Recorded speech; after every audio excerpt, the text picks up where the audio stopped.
Hello, everyone. My name is Tree60 NoScope, and welcome to the Warhorn podcast.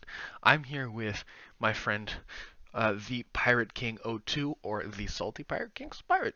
How you doing? I'm doing great once again, thank you, Tree, and I'm really looking forward to getting right into this next episode as we've had a week full of interesting announcements and games in Vainglory. Yeah. So first off, we did officially have the 5v5 pre-release come out, and I mean there wasn't too much content, but in general, can you give me a little bit of a summary of what you feel happened? Well, I thought there was no big kick reveal in it, but overall it was a really good event. I thought it was great fun to watch from the stream, and there were a few interesting things announced, such as Vainglory partnering with Razer going forward. Obviously, we already knew about this because of the World Championships being sponsored by Razer, but it's really good to have a partnership with such a high profile brand within the esports and gaming scene. And I think that's really good to push Vainglory forward.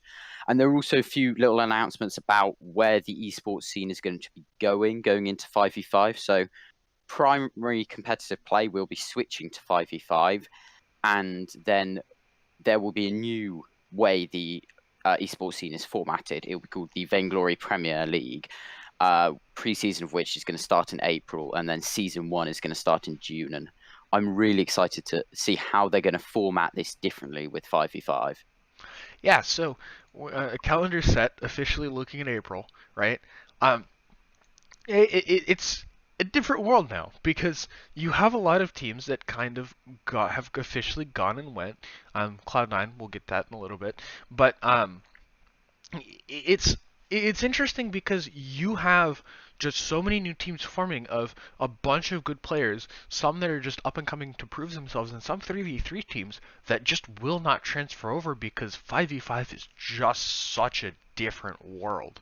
And it's just insane to me how you basically go one season to the next. All right, you're pro in 3v3. Well, guess what? You're basically playing a brand new game. Mm. Yeah, exactly. It's basically a brand new game, and Christian Segastrali, the CEO of Super Evil, keeps going on about how it is this completely new game which they've designed, and it's a fantastic new game, and I'm really enjoying playing it. And you could see on the launch party stream that everyone was really enjoying playing it as well. They were really fun games that they were having. I'm not saying they were necessarily the highest quality Vainglory 5v5 play we're going to see, but they were very good quality games, cast superbly, as always, by Scoundrel and Humanist. Yes. See, I would always love just sometimes to just get random casts from actual pro casters. I mean, obviously, we're casters. We are casters ourselves, so we kind of do that a little bit in our head. But like to actually just like have over the shoulder, having like humanists just sit there and be like, "Oh, you're an idiot. What are you doing? You went for one of the silliest builds I think I've seen in my entire life." Oh, he goes in for the kill. In the team fight, he gets the ace. Oh my god, what? You know? Like, that'd be so much fun. Yeah, it would be incredibly fun, and Humanist definitely really was bringing the hype with those games. And overall, I thought it was just a really good, positive stream to watch. There was no, as I said, massive announcement, and I think, in all honesty, the biggest development in terms of Vainglory over the since we recorded the last episode was C9 withdrawing their support for their Vainglory team and their Vainglory branch disbanding. Yeah, so Cloud9, I still don't even know what happened. It's like everyone just kind of got up and left, and that was it. So Cloud9's no longer a team. All affiliations are gone, and now all the players are free agents. Yeah. Yeah, it was really weird. It just suddenly popped up on Twitter feeds around the Vainglory community, and everyone was there just going, what on earth are you on about? This is one of the best Vainglory teams just disbanding, See, completely out of the blue, just disappearing." so here's what doesn't make sense to me is that obviously for Vainglory, you're not going to make a ridiculous amount of money as Cloud9 did with their Counter Strike team winning the major. You're not going to make as much with your league team because your league team's kind of franchised. But come on, there is no way that the overhead for Vainglory is actually that high. You consider what you actually have to pay for a Vainglory team. You have, at least at the time, you have you have four people that you need to use to get to a plane ticket here in there and back to maybe two events a year, like the Mobile Masters and then actual Worlds. Um, I guess kind of a player salary and then like an analyst salary, and then that's pretty much it. Like, there's not a lot, and I don't. I'd imagine that especially with most of the Vanguard players being little kids, that they don't actually need that high of a salary. They're not trying to make Mm. a living off of any of this. So Yeah, and what also really confuses me about it is it's not as if the C9 team is doing badly or anything, and it's not as if it's a sort of failing team and they just considered there's no point in paying out the what little costs that there were. It's the fact that this was one of the best teams in North America and the world, and it's just suddenly gone. Like you had Gabe Visual, Old School, I Love Joseph. These are amazing players, just completely disappearing off the face of the Vainglory scene. It's bizarre. well, the players themselves didn't disappear. See, what I suspect is that Cloud9 has a little bit of insider information on how 5v5 itself is going to run. And they just kind of said, all right, you know what? Yeah, 5v5 sounds interesting, but we're not going to be in this. We're out. And they just didn't want to deal with that because let's be very real here. If your costs are literally just player salaries and plane tickets, then at the very least your plane ticket salary will increase. You're going to have to add at least two players. Rector's on the lineup, Yeah. right?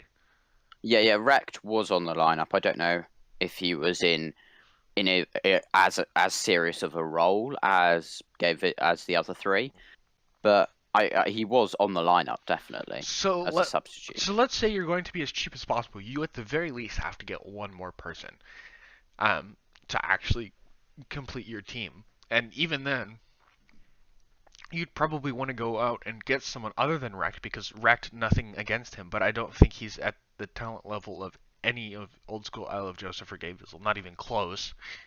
Um, and so you're basically looking at potentially two more guys. No one knows how the positions are going to work. I think it's just the uncertainty of 5v5 overall kind of threw Cloud9, the Yeah, organization, out. I think it's a risk and reward thing. It's a risk to take, but with 5v5, Vainglory Esports could suddenly just blow up. It could suddenly become much bigger than it already is, or it could completely sink it. And it remains to be seen because we really haven't. I mean, interest in 5v5 itself has been massive, but we don't know what the interest in the new esports scene is going to be like. And Cloud9 obviously decided that it's a risk not worth taking, which is a real shame, in my opinion. Yeah, it is. And oh god, I do apologize about that stream. I did not mean to get that on stream. I'm looking at a couple of videos, and apparently I just looked at the wrong one. Um, uh, but anyway, um, yeah, it's just baffling, and you got to consider. You look at the other teams that Cloud9 has. So obviously, obviously, League of Legends, Counter Strike, and Overwatch makes sense. By the way, you're totally losing money in Overwatch, but that's a completely different story. Uh, Hearthstone, Melee, Smash 4, Rocket League, and Players Unknown. And then before that, they had Vainglory. Out of all of these, really, the odd mans out have to be, and I hate to say it, but as a Vainglory player, the odd ones out are going to be PUBG and Vainglory. Mm. Because with PUBG is just a terrible esport. Let's be real here. Like you have four people hoping for the RNG of drops, which I understand that you can change those, and I understand that you can have your teammates you can like limit the number of teams and blah blah blah blah whatever, but actually you're not ever going to make this a serious esport. Uh, Mm. and Vainglory, just compared to everything else on the list, seems like a very small game. Yeah, very minor event. It's just it feels like they were getting they saw other teams like I believe TSM was one of the first teams, at least from North America, to dive in. One of the first big organizations, and I think C9 obviously saw that and thought, "Oh, there may be something on here. Maybe we can get something out of this. Maybe this might be a good move." And they've obviously decided with 5v5 that it's not a move which they want to continue with because they've got much higher profile things which they want to focus on, which ends up being a real shame. But again, there's nothing we can do to change it. Yeah, no, there's not. And it's quite sad because you look at other games where you have like Arena Valor, right? Obviously, Arena Valor backed by Tenacity, the Asian guys behind League of Legends, and they're absolutely making bank with AoV. Vainglory is nowhere near that level of success in terms of really anything. Like they've grossed $1 billion. That to me is absolutely insane. So when you're an esports org and you're looking at a team to follow, or a game to follow. I mean, I would think as casual as Arena Valor is, that would be a little bit more attractive. Hmm. Yeah, even though it does have that casual aspect, money rules, so you would probably be going for ultimately the more profitable idea. I don't know if T9 are suddenly going to pop up and announce a Arena of Valor team. I don't think they will. I think they'll just focus on more traditional titles and PUBG, and then and just concentrate more of their focus and funding on that. But it's a real shame to see them go from Vainglory. But the other big thing, other than C9 leaving Vainglory, is we have been having these show matches from SEA Yes. showcasing 5v5, and we've seen some pretty awesome stuff coming out. So for the show matches, oh god. So Renegades looks ridiculous, and in Impunity as well. They both seem to be just on another level competitively, and I'm quite sad that they never actually played each other. Mm.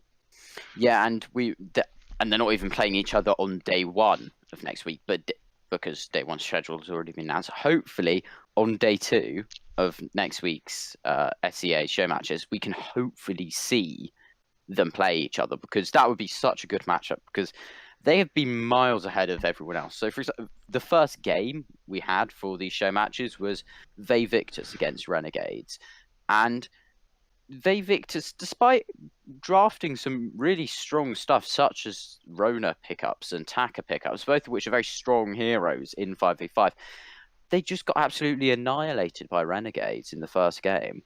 Yeah. So first game. Oh god. So first game. One of the things that I wanted to point out was the Churnwalker from Renegades.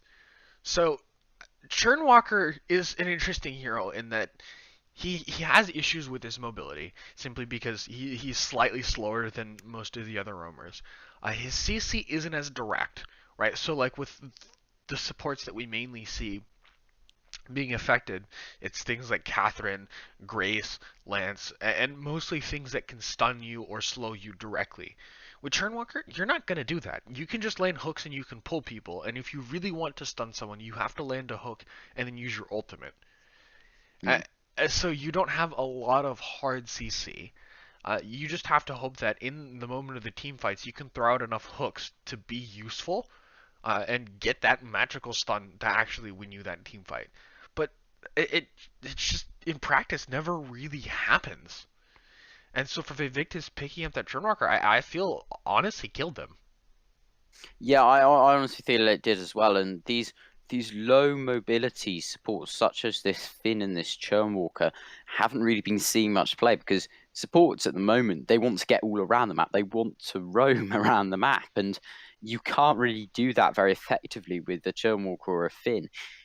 Whilst Churnwalker and Finn both may have humongous impacts in team fights, because they have a massive area of effect abilities in terms of Finn and Churnwalker. His damage sharing ability is just insane if you can get your hooks set up. The problem is getting to the point in the game where you can have those team fights, and against this Renegade composition of Vox, Samuel, Blackfeather, Glaive, and Grace, they just couldn't do that.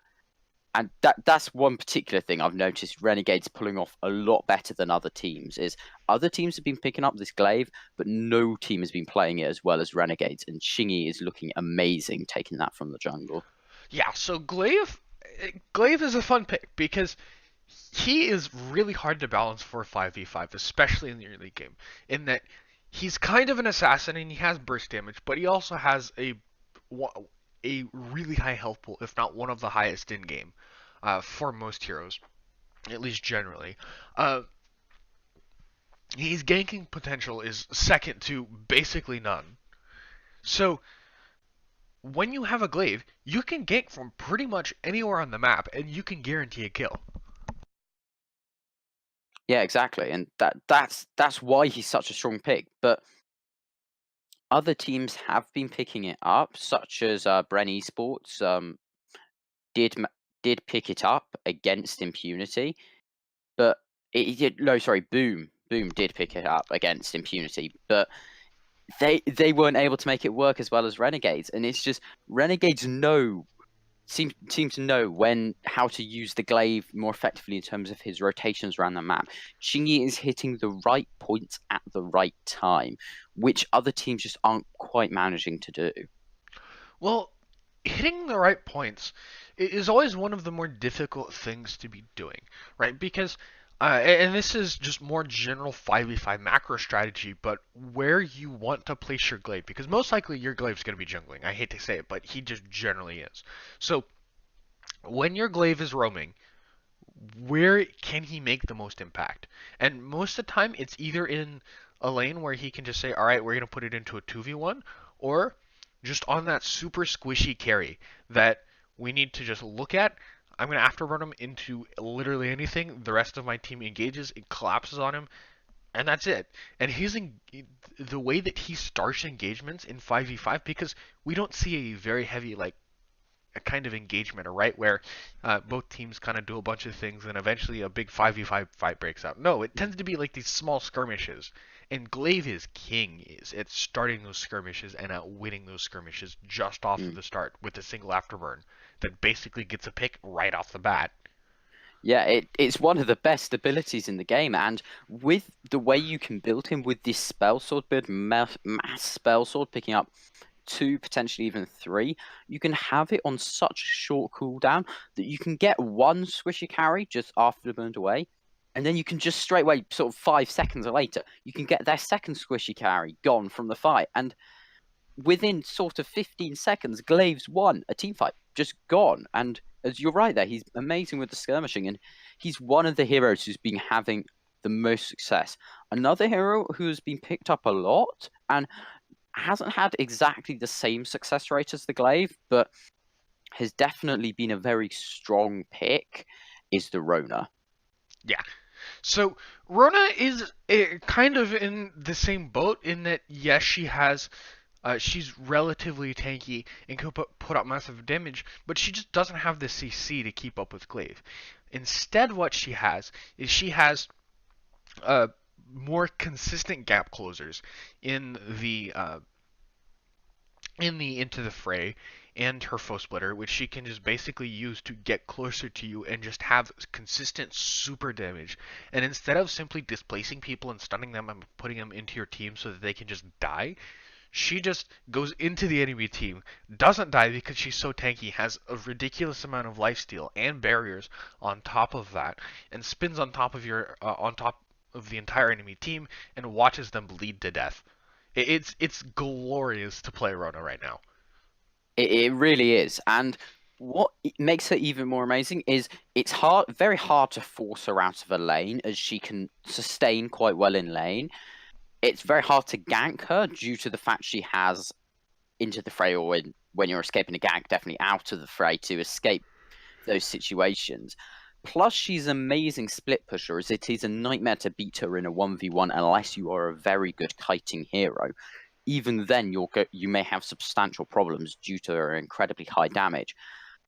But then if she needs to team fight, she's amazing at that as well, because when she uses Red Mist, she creates a massive anti-melee zone around her. Because if a melee walks into that range, that melee is going to get melted. So the other thing with Rona though is that she really hasn't had to change up her builds all too much, right? Because Sorrowblade or not Sorrowblade, excuse me, Serpent's Mask Breaking Point is still really good on her, and that's not a super expensive build. So Run is one of those characters that I either that I eventually, at least in my opinion, will be nerfed. The other one, I actually didn't expect this one until you mentioned it to me a couple of days ago. Was Joel, and I myself went and played a couple of games with this Joel, and oh my God, is she just so smooth, right? Like Joel to me for the longest time felt like this big clunky hero. Like like the robot was made in like the 60s or something like that. And yeah, no, she just felt like an old hero. And all of a sudden, bring her into 5v5. Yes, she's a little bit clunky, but you can do so much damage with her. Objectives die in mere seconds. You just look at the objectives and they cower in fear. Like a Blackwing. See, I wonder how this works lore-wise, but Joel is probably more powerful than Blackwing lore-wise because she just like slaps Blackclaw a couple of times. Blackclaw dies, and that's it. You just need Joel, just Joel. Yes, she is an absolutely incredible objective taking hero, and she's an incredible split pusher because her Thunderstrike can crit along an entire wave. You can clear an entire wave in 2 Thunderstrikes. Then you get onto the turret, and then that's dead in 3 auto attacks, 3 Thunderstrikes, if you're critting on all of them. If she gets to the late game point and you leave her alone in a lane, she can just push. She doesn't even need minions to push her damages so high. She just walks up to the turret and it dies. She does really. Her main weakness is the fact she really struggles in 5v5 team fights, like a Saw does as well. It's just Jewel is the late game version of Saw. She pushes turrets faster and more effectively than him in the late game, but is a bit weaker in the early game. So it honestly depends what you want your split pusher to do. But Jewel is definitely a very effective split pushing hero. Well, I find that dynamic to be pretty healthy in most 5v5 games. To have someone who clearly says, all right, this is what I do. I pretty much only do this, but you can push your comp around me. And you have a clear-cut weakness. Now, of course, I really expect Jolt to get nerfed at least somewhat. Maybe make her a little bit more viable in the early game, tone down her late game. But overall, Jolt to me has just been so comfortable. Now, it's interesting because a lot of heroes that really shouldn't be in lane are in lane now. Uh, Mm. and and some of them have come out just absolutely shining, right? So like, for example, Grace. Oh my God, what is wrong with Grace? Like, did absolutely no one in 3v3 realize how much damage she does off of like 1 or 2 auto attacks? Because Weapon Grace might actually be better than Support Grace. Like, Yeah, I think there's definitely potential there. She's incredibly strong in a weapon path, and she can she can do very well into ranged matchups like a Ringo. She can absolutely stuff a Ringo in lane because he doesn't really have any way to avoid her A. That means Grace always starts every single lane trade on the front foot, and if you're Ringo, that is very damaging. yeah, Also, actually, personally, as a Ringo, I played against a lane Grumpjaw, and you were getting the same effect from that because the moment you moved into auto attack, he could just A on top of you, do 300 damage, and then suddenly most of your health is gone and you really can't do anything. But see, one of the picks we've seen taking a resurgence in these 5v5 show matches, in particular being played by Renegades, is this Idris, and they are loving playing it. yeah. So Idris is a funny hero. He to me is probably I feel like he's relatively close to something like a Lance in terms of actual playstyle, in that he's heavy mobility focused. Um, he has a skill shot that you pretty much need to land, but he can, for the most part, outplay the entire enemy team just by putting himself in the right positions, and he has so many tools to actually do that. Uh, Obviously, he just has oh god, what is the actual name of the ability? His A. I should know this one, but his A, which is literally Shroud just step. Shroud Step.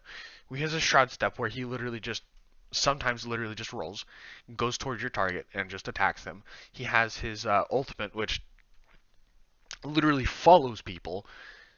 You have so much mobility, and on top of that, your chakrams deal massive damage. So this to me is like the signaling of I would say a toned down version of Blackfeather, right? Because Blackfeather used to be ridiculously good, the assassin of choice. He has so much mobility, more than literally anyone else in the game. Um, could follow anyone that he needed to. But this version of Idris just doesn't have that, I would say, brokenness to him. He's good, don't get me wrong, but he doesn't have the inherent brokenness of Blackfeather. Mm. Although when you're watching Renegades bring it out, it really does seem like this sometimes. They were taking epic matches with it, and they were taking it in multiple roles as well.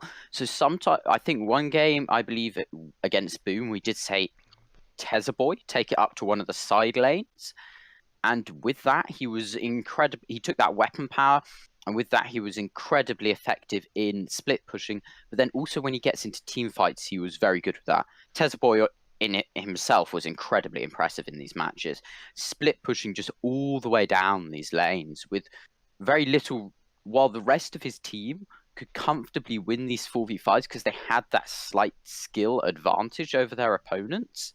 I feel like you are going to most of the time when you have godly players such as Spaghetti on your team, but they had this inherent skill advantage which allowed them to take these 4v5s while Boy just split push these lanes.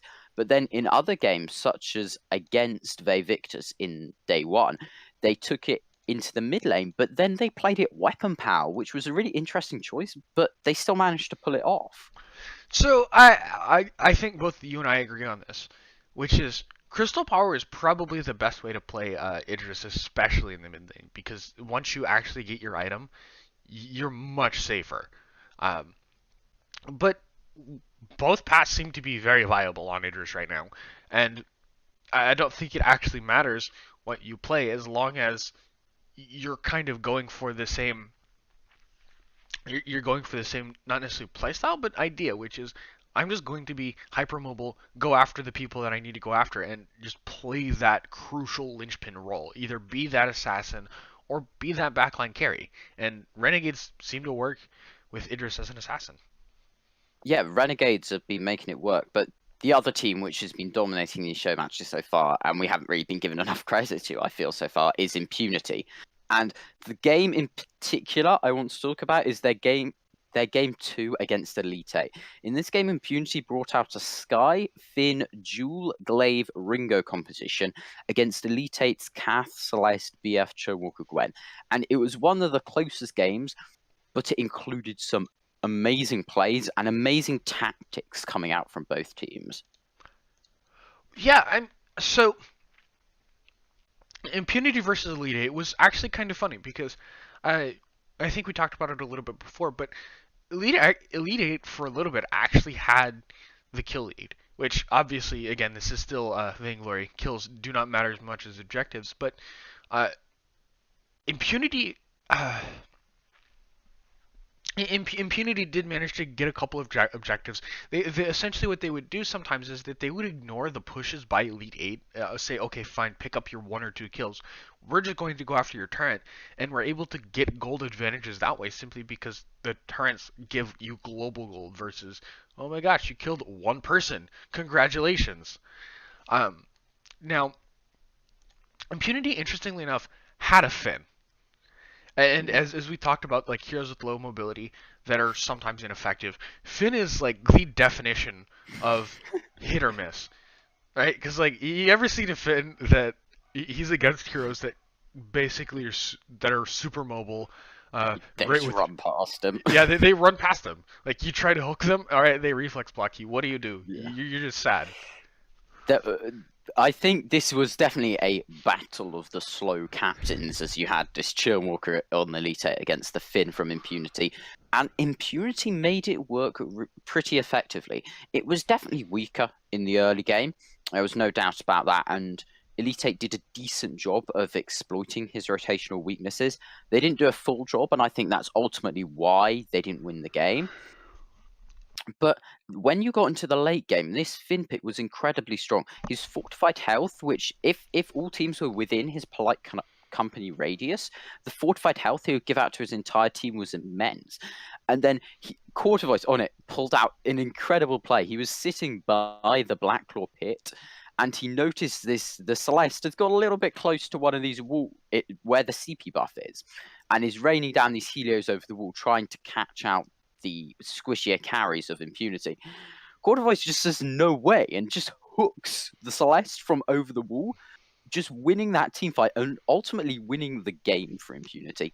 So while I think we both agree here, it's not the best pick, Impunity really made it work. So I have to ask here, who's the better hooker, Churnwalker or Finn?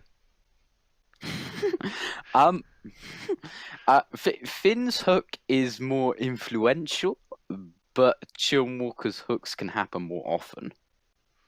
So, I don't know if so. I don't think there's necessarily a better one, but I mean it is what Churnwalker does. So I feel like he might be a bit threatened by Finn having this big hook.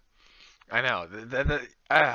See, here's the thing though. Churnwalker does kind of compensate in that he has a lot of hooks a lot of the time. I view him as kind of a quick and dirty hooker, as opposed to the more refined and more massive Finn.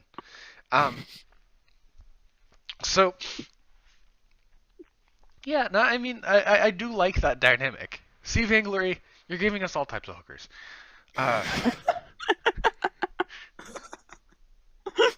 Sorry.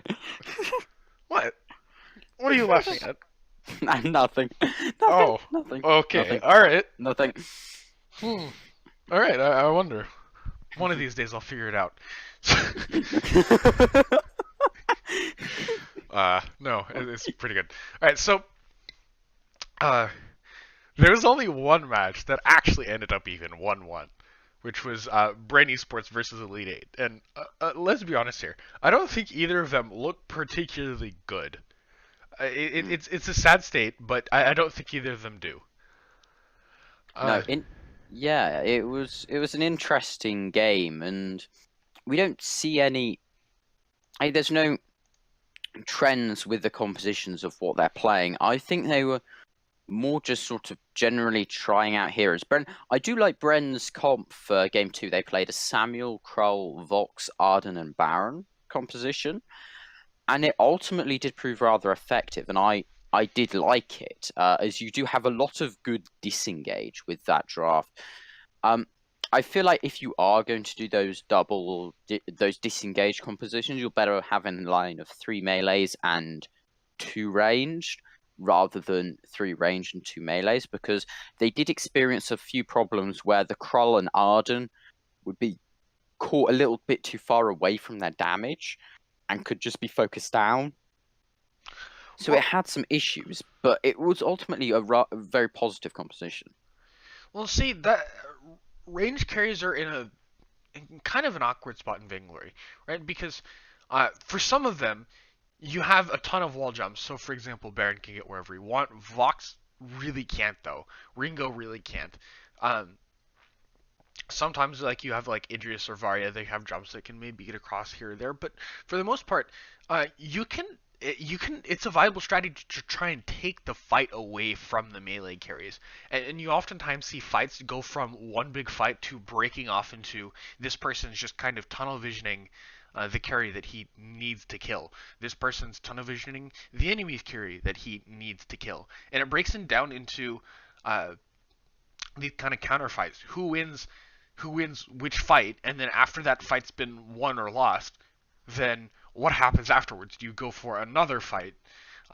Do you simply say, "Oh wait, we just won both fights, we win the game"? The melee heroes are good, but they are prone to that. I think one of the most surprising things from these show matches overall is the fact that we haven't seen, I believe, a single win for Varya, which is quite a bit of a fall down from last patch generally, because last patch she was bannable every single game. She was so unbearably strong. But now, even though in some of these games you're watching them, and she'd be regularly chucking out damage numbers of 800 plus when she hits her Stormforged spears onto the correct targets. But it's just not enough, and it doesn't come early enough in a game to make her viable. And I think that even though Vainglory has now got 5v5 and stalling to the late game should be more viable of a strategy, it's ultimately remained still quite a snowbally game, which is what I've been most surprised by. You haven't seen the late game compositions pulling out the win as often. It's much more these early game, mid game compositions, which people like Renegades and Impunity have been playing. See, what surprises me the most is that everyone now can play these late game compositions. I think what really helped Vainglory is that, or at least Vainglory 3v3 is that if you really wanted to snowball a game, um, you had to first, unless you're playing like on one of the older patches and you're just playing like the Sol push comp, in which you end games in like 6 minutes. But other than that, in pretty much every other comp, you have ways to prevent aggression, which is the crystal sentries. And then if you really wanted to push, simply because the enemy team was so good at holding their turns, you needed to wait 15 minutes in to get the Kraken, and then from there maybe you could win a game. Here in 5v5, you have none of that. Yes, Black Claw spawns in 15 minutes, but it's not like not having Black Claw won't let you win the game, because you can very much play a decent game of Vainglory and continuously push down a lane, assuming you just have the right matchups. Yeah, exactly, and that's what it's all about, and that's what sets Renegades and Impunity apart from the other people in these show matches, is the fact that they know where to put their heroes when they are pushing. And they go for these earlier Ghostwing takes, like Ghostwing spawns at 7 minutes, and they take it relatively soon after, and they go for these early takes, and then they fan out in the perfect 1-3-1, knowing exactly where all of their specific heroes need to be in order to win the right matchups, and then just pushes a wave upwards. And even if the enemy then groups and prevents one of those 3 waves from pushing up, the other 2 have pushed up and have taken 2 turrets, and it's just devastating effectiveness in the early game, which at early game and particular mid game from Renegades, which what sets them apart from the other teams and what makes them so impressive to watch. Well, so you did mention that Varya pick, and I do want to get into that just a little bit, which is, at least with Varya in particular, just kind of expanding on the idea that like you can't really get to the late game as much. You have these kind of heroes where, yes, your payoff is massive amounts of damage, but what are you doing with that damage, right? Like what is so impactful that even if you get into a late game fight, that you can basically say, all right, we're going to win this fight because of X. With Varya, I don't feel like she has that. Like, oh my gosh, she lands a single Stormforged spear onto someone for 800. Well, guess what? We're in the late game. Everyone has a potion basically forever, so at the very worst, I press one button and I'm healed up. And you can do that spear once or twice in a team fight, but you're basically still standing still the entire friggin' time. Like, I mean, Vox is kind of the other one that you can say is more of a late game hero, but even with Vox, you can still do stuff in the mid game, and that's really, to me, where he shines. So there's no one that has that just massive payoff. Like, oh my gosh, they're so great in the late game. They just not here. Yeah, and that's why we're seeing the most popular mages at the moment are this Samuel, who has these strong power spikes at level 2 and level 8, and Celeste, who has an enormous, humongous power spike at level 8. Those are the mages of choice at the moment. And Scarf is nowhere. He wasn't picked at all in these show matches. He's just completely ignored. And that's just because he doesn't have, when he gets to the late game, he doesn't have a big enough payoff, and his mid game isn't good enough. He isn't relevant enough in the fights. Goop is actually in a 5v5 team fight it's a lot easier to avoid than it was in a 3v3. His ultimate is nigh on useless because the fortified healthy gains gets burned through near instantly and it's so hard to target. His poke is substandard compared to some of the other carries out there. And we're seeing some of these mages just some of the mages are excelling now that we're here, but some of them who peak at level 10 and level 10 onwards are really, really struggling in 5v5. And I think that's something I want to see SEMC look at when they look towards the next patch. So I mean, talking about honestly like unviable heroes, right? Because even coming into 3v3, I think I showed you this one, but like in 3v3, there was only one hero in in the Vainglorious tier that had a negative win rate, which was Grumpjaw. And even Grumpjaw coming into 5v5 has his place, and I think he's actually one of the better heroes in 5v5 because he's like actually a true bruiser. But you know, we'll get into that later.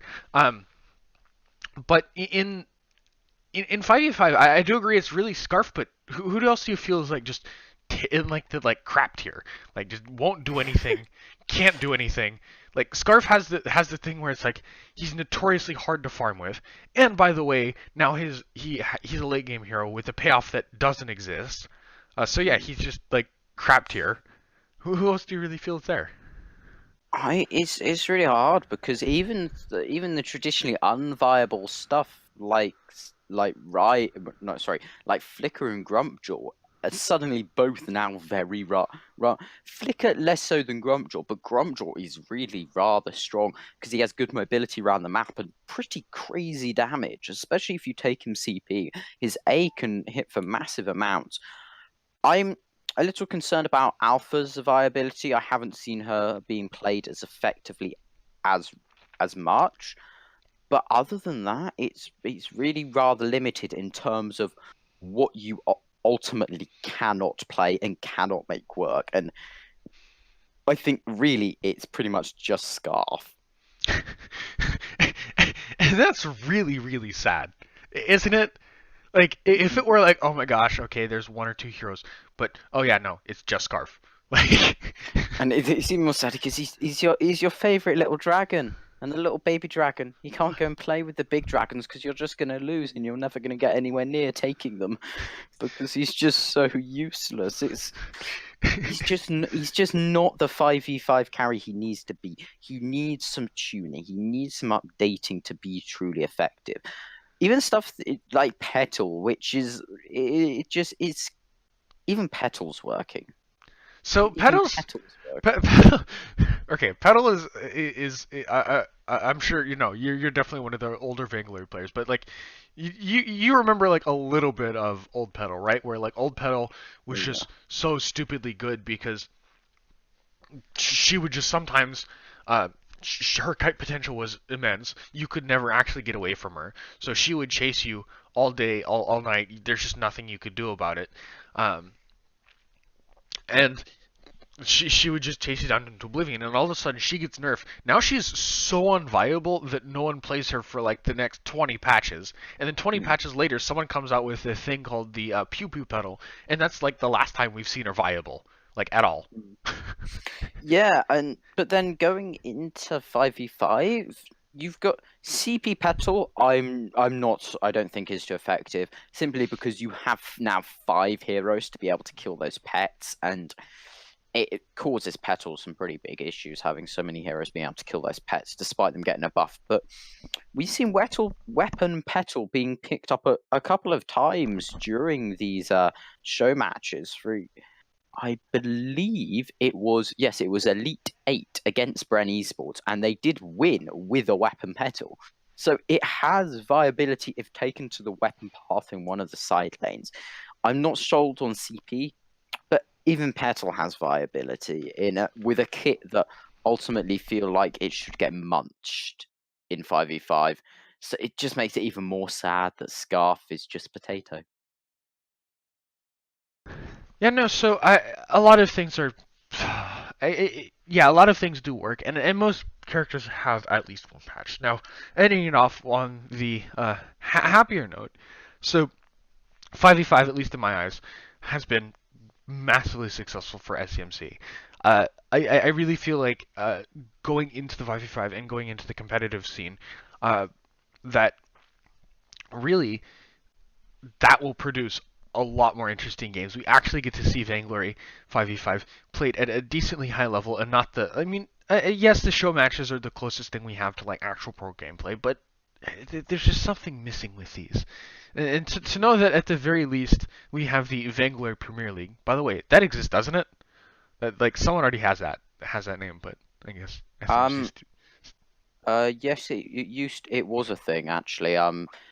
VP. Yes, it was. It used to be Vainglory Invitational or Invitational Premier League.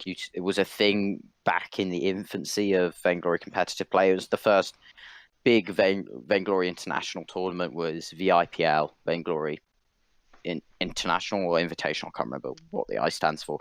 Premier League. So they've cut out the I, and it's just VPL now. But I'm really excited to see what they're going to do with this new format. All right. Well, new format, new game, new standards, and well, old teams are dead. Old Vainglory's dead. What's 3v3? Never heard of that. So, yeah, it's been fun, Pirates. So I think we're going to wrap this one up here. This seems like a good time. And any closing thoughts, notes?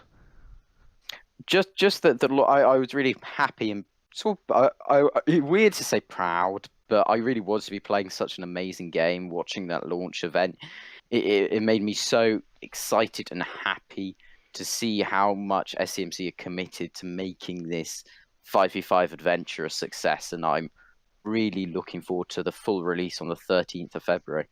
All right, yeah, no, so full release. It is February. Yeah, it is February 13th. That has officially been confirmed. So yeah. All right, so thank you very much, Pirate. We're heading off. All right, so thank you very much for listening to the Warhorn podcast. We will be putting up our next episode sometime during the next week. Not sure exactly when, but sometime during the next week. So yeah, thank you very much, and see ya.